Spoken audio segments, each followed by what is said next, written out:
नमस्कार, जय जगन्नाथ। आसतु जानिबा आजिर केते गुड़िए टिप्स जहाँ आम घर पर बहुत उपकार होता है एवं केतेक रिष्ट खंडन पर प्रतिकार मध्य।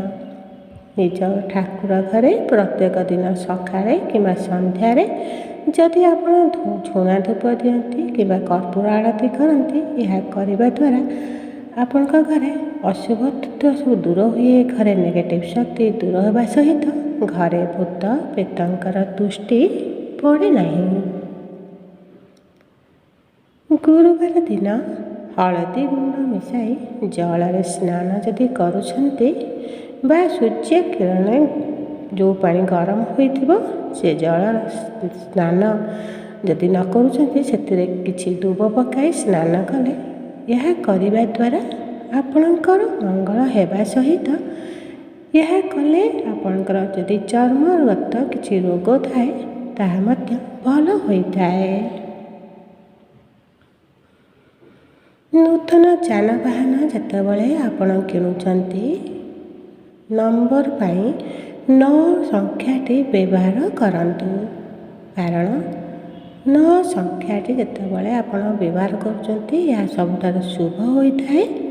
9 नंबर जदि आपण नंबर प्लेट रखिबे ताले आपणकर काम जेकोसी काम करुछंती सेथिरे शुभ आसी थाए।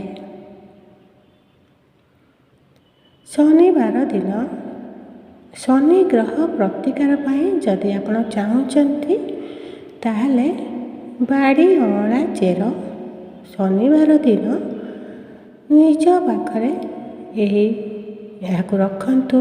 कला घोड़ार नाଳରେ मुदी तैयारी करी यह पिंधंतु। कुआ मानकु खाइबाकु दियंतु। शनि गायत्री मंत्र जप करंतु। देखिबे आपणकर सबु शनिरिष्ट दूर होइजिब।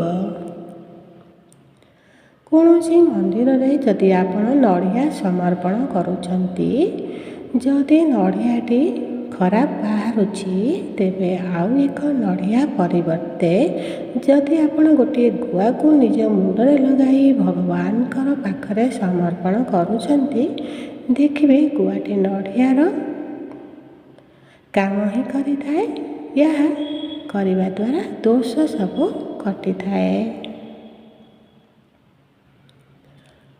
निज घरे दीप जालिला बेले जदि दीप तले आपण अरुआ चाउल किंबा दुबटिए रखी दीप जालुछंती, ता सहित जदि बली थाए 2टी सबुबले देबे ताहले घर पाई शुभ होगा सहित भगवानकर पूजारे संतुष्ट होइतांती। घरे आपणकर माँ लक्ष्मीकर कृपा दृष्टि मध्य रही थाए।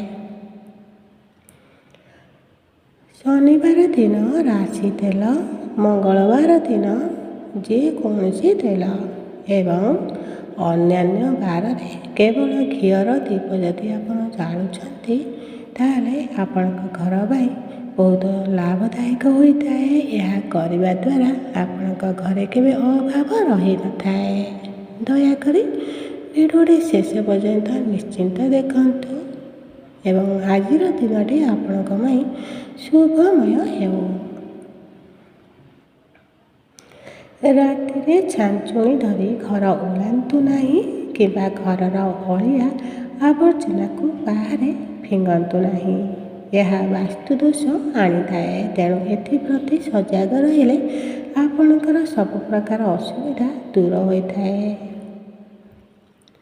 पाठ पढ़ुथिबा छोट पिलामानंकु कंसा बासन रे खाइबाकु दियंतु एवं मासरे अति कम रे थरे ब्राह्मी शाग खाइबाकु दियंतु।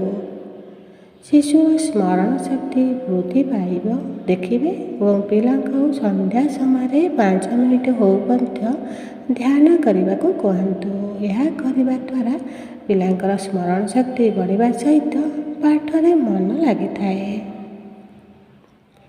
सूर्य को पानी जितेबाला आपण देउचंती सेतेबाला बेलपत्र और टगर फूल केबे भी देवे नहीं।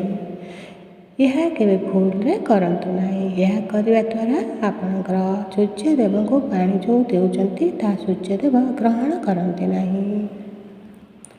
ଖାଦ୍ୟ ଖାଇଲା ବେଳେ ଲୁଣ କେବେ ବି ଭୂଇଁରେ ପକାଇବେ ନାହିଁ କିମ୍ବା ହାତରେ ଲାଗିଥିବା ଲୁଣକୁ କେବେ ନିଜ ବସ୍ତ୍ରରେ ପୋଛିବେ ନାହିଁ। ପାଣି ପକାଇ ଏହାକୁ ପୋଛିଦେଲେ ଆପଣଙ୍କ ପାଇଁ ଶୁଭ ହେବ। ଚାଲନ୍ତୁ ଜାଣିବା ଏକ ସୁନ୍ଦର ଗପ। ଭଗବାନ କାହାକୁ ନିଜର ଭକ୍ତ ମାନନ୍ତି ଏ ବିଷୟରେ ଚାଲନ୍ତୁ ଜାଣିବା। ବହୁତ ପୁରୁଣା ଦିନର କଥା। ସୃଷ୍ଟି ହେବା ପରେ ଭଗବାନ ମଣିଷକୁ ବୁଦ୍ଧି ହୃଦୟ କର୍ମ କରିବାର ଶକ୍ତି ଦେଇ ପୃଥିବୀକୁ ପଠାଇଲେ।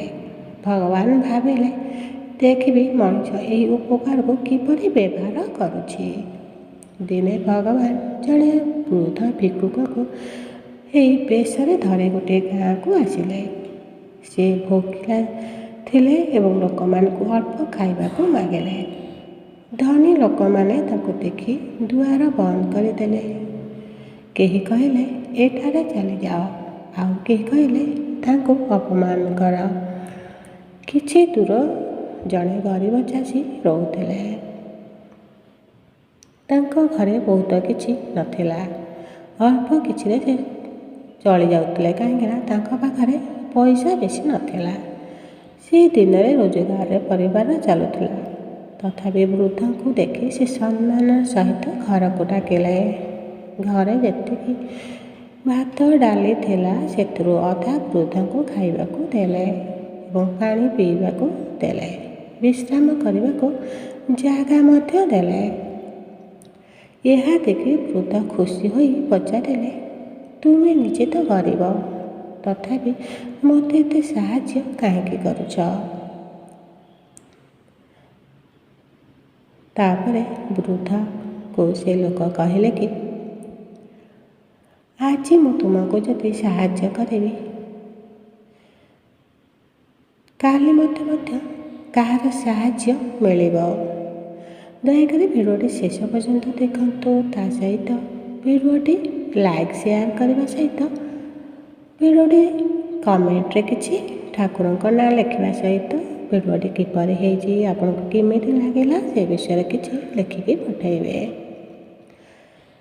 ତାପରେ କାଲି ମୋତେ ମଧ୍ୟ କାହାର ସାହାଯ୍ୟ ଦରକାର ପଡ଼େ ବୋଲି ସେ ଚାଷୀ ଜଣକ ହସିକି କହିଲେ, ମଣିଷକୁ ସାହାଯ୍ୟ କରିବା ହିଁ ଭଗବାନଙ୍କର ସେବା। ଏହା ଶୁଣି ବୃଦ୍ଧ ନିଜ ପ୍ରକୃତ ରୂପ ଧାରଣ କଲେ। ଚାରିଆଡ଼େ ଦିବ୍ୟ ଆଲୋକ ଛାଇଗଲା। ଚାଷୀ ବୁଝିଗଲେ ଯେ ସ୍ୱୟଂ ଭଗବାନ ହିଁ ଆସିଛନ୍ତି। ଭଗବାନ କହିଲେ, ମୁଁ ମଣିଷର ମୁହଁ ଦେଖି ନୁହେଁ ତାର ହୃଦୟ ଦେଖି ତାକୁ ଜାଣେ। ଯାହାର ମନରେ ଦୟା ପ୍ରେମ ସେବା ଭାବ ଥାଏ ସେହି ମୋର ପ୍ରକୃତ ଭକ୍ତ। ଏହା ଜଣା ଭଗବାନଙ୍କୁ ଖାଲି ଯେ ଆମେ ପୂଜା କରିଥିଲେ ଯେ ଆମେ ତାଙ୍କର ଭକ୍ତ ହେଇଯିବା ତାହା ନୁହେଁ।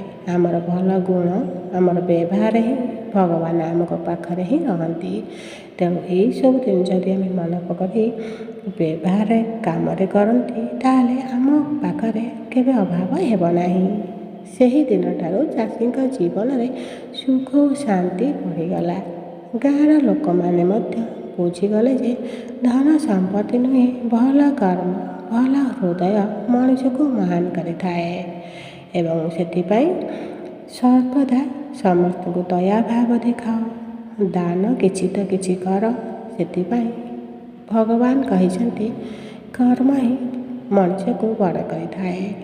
ଶିକ୍ଷା ଏଥିରେ ଆମେ ପାଇଲେ ଯେ ଭଗବାନ ମଣିଷର ବାହାର ରୂପ ଧନ କିମ୍ବା ପଦବୀକୁ ନୁହେଁ, ତାର ହୃଦୟ ଦୟା ସତ୍ୟ ଭଲ କର୍ମକୁ ଦେଖନ୍ତି। ସେ ଅନ୍ୟକୁ ସାହାଯ୍ୟ କଲେ ଭଗବାନ ତାକୁ ସାହାଯ୍ୟ କରିଥାନ୍ତି। ତେଣୁ ଏହା ଜିନିଷ ଆପଣଙ୍କୁ ଯଦି ଭଲ ଲାଗିଥିବ ଦୟାକରି ଭିଡ଼ିଓଟିରେ କମେଣ୍ଟରେ ଦେବେ। ତା ସହିତ ଲାଇକ୍ ସେୟାର ନିଶ୍ଚିନ୍ତ କରିବେ ଏବଂ ଚ୍ୟାନେଲକୁ ଯଦି ସବସ୍କ୍ରାଇବ୍ କରିନଥିବେ ଦୟାକରି ଚ୍ୟାନେଲଟାକୁ ସବସ୍କ୍ରାଇବ୍ କରିବେ। ଜୟ ଜଗନ୍ନାଥ। ଆପଣମାନେ ସମସ୍ତେ ଭଲରେ ରୁହନ୍ତି। ଆଜି ଆପଣମାନଙ୍କ ଦିନଟି ଶୁଭମୟ ହେଉ।